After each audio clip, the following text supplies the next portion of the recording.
Okay, for this first section, it's just adding and subtracting, so you just got to make sure that you combine like terms. You can tell it's adding because of the plus sign in the middle. So we've got 1x to the third plus 3x to the third is 4x to the third. And I'm starting with the highest exponent because I want the answer to be in order. And you've got the negative 6x squared. It doesn't go together with anything, so we just bring it down. Then you got 2x. That doesn't go with anything either, so we bring that down. And then you've got negative 8 plus 5. That's negative 3. On the second question, it's a subtraction. So on a subtraction, we have to basically distribute the subtraction and change every sign to the right. So it's negative 5x squared minus 12x plus 6. And then we can just bring the first one down.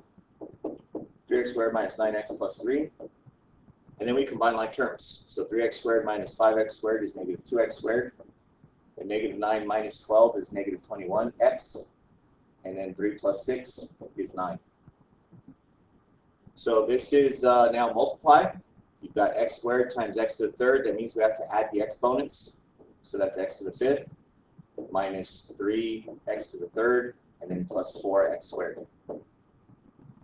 This is still times because the parentheses are touching, nothing in between them. So we got a FOIL here.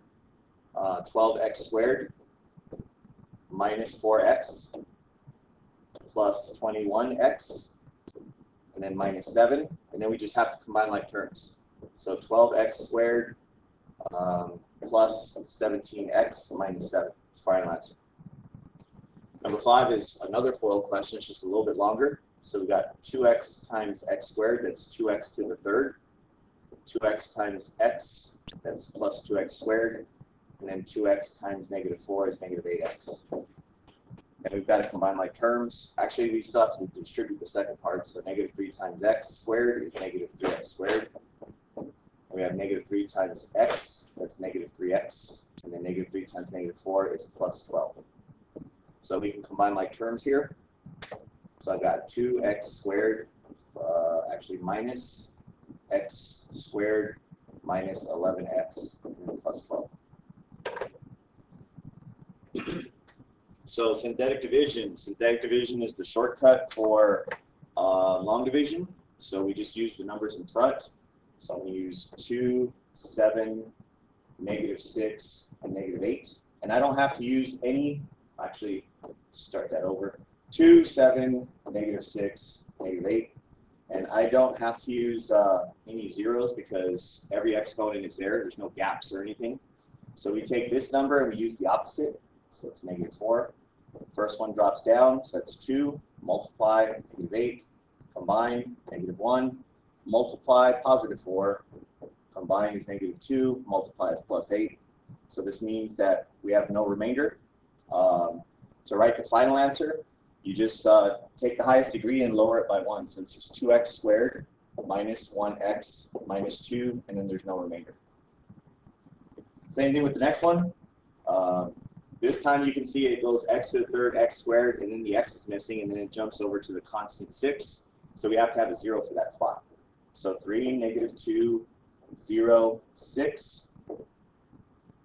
And then again, this is plus 1, so I'm going to use minus 1 here. First one drops down, multiply, negative 3, combine, negative 5, multiply, positive 5, combine, 5, multiply, negative 5. And then we get 1 right here. So the reason why that 1 is there is kind of dark. It's because it's the remainder. Highest exponent was x to the third, so I lower it by 1. So I've got 3x squared minus 5x plus 5. Now we don't put R1, we put plus 1 over x plus 1. So that's our answer for that one. And the last one, this is actually using long division. We kind of have to do it because this has a coefficient other than 1. So we're going to do 6x squared minus 13x plus 6. And we're going to divide that by 2x minus 3. So it's pretty much 3 or 4 basic steps depending how you look at it. You stack them first. So you got 6x squared over 2x, and then you simplify that. So that's 3x. That tells you what to put on top. So I put 3x here, and then we have to distribute that into 2x minus 3. So that's 6x squared minus 9x and then we have to go back and change all the signs because we need to subtract that quantity. So we go like that, these cross out, that's negative 4x plus 6, and then I stack it again. So I take the negative 4x, stack it on top of 2x, and simplify that, so that gives me negative 2. That's what goes on top. Every time you put something on top, you have to distribute it. So negative 2 times 2x is negative 4x. Negative 2 times negative 3 is plus 6. And then we go back and change all the signs. So this becomes a plus, this becomes a minus. So then we have 0. So our final answer is just 3x minus 2. No remainder. So it says, when is it possible to use synthetic division? Describe what the divisor tells you about what tells you to use synthetic division instead of long division. So the divisor is the thing that you're basically dividing by. So your divisor can have no exponents and no coefficients other than 1. So basically, if I have a problem like this, x minus 7, that one's okay. But if I have 5x plus 3, that one's not okay because you can't have this 5 here for synthetic division.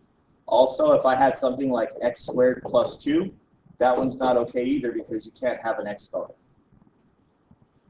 According to the remainder theorem, if you calculate f of c equals 0, what does that tell you about x minus c and the polynomial? So if you plug in f of c and the answer is 0, that's your remainder. So there is no remainder. So that means that x minus c is a factor of the polynomial. 12a, for each of the following, use the remainder theorem to evaluate. So this one is it's basically a calculator question. So all you got to do is go into your calculator and plug in 4. So we're going to go like this, to the third minus 7, squared minus 28, parentheses minus 20. Then on the inside, we're going to plug in all the 4's. So I'm going to just type this into my calculator really quick. To the third, and you want to make sure that you have every single exponent there because that makes a huge difference. So 4 squared minus 28 times 4 minus 20. So this answer is negative 180. So when you plug in 4 and you get negative 180, that's basically your remainder. And we can go through and do the same exact thing, except we're going to plug in 0 this time. So we got 0 to the third minus 7 times 0 squared minus 28 times 0 minus 20. This one you don't actually have to plug into the calculator. That's why 0 is always my favorite thing to plug in. When you plug in 0, it just goes away. So all of these are gone, so the answer is negative 20. And then finally, what do we have here? Oh, we're plugging in negative 2. So again, same question. We're just going to plug in a bunch of negative 2's. So I'm going to go into the calculator, change all my 4's to negative 2's. And hopefully this works right. Delete negative 2. And delete negative 2. So this one right here, when you plug it in, it gives you 0. So on 12b, it says, what conclusion can be made from the results of 12a? So there's 3 different problems for 12a. So when you get f of 4 equals negative 180, that means there's a remainder. There's a remainder. So what that means for us, x minus 4 is not a factor. You're probably wondering why this bell was ringing during my video. That's not what I was going to say. I was going to say you're probably wondering where I got x minus 4 from. It's because of this guy right here. So when you plug it in, it's actually the opposite of what's in your parentheses as your factor. So that's why it's x minus 4. F of 0, same exact thing. We get negative 20. So basically it's the same thing. So now if it says x if it says 0 inside the parentheses, obviously you can't change the sign of 0. And we're not going to put x plus 0 or x minus 0, so we're just going to put x is not a factor. So that's why these are called the remainder theorem. When you plug it in, it shows you the remainder, and then if your remainder is 0, that's actually the factor theorem. So right here on f of -2, that one does give us 0. So it means there is no remainder. So if there's no remainder, it means it divided evenly. So we tried -2, so it's actually x plus 2 is a factor.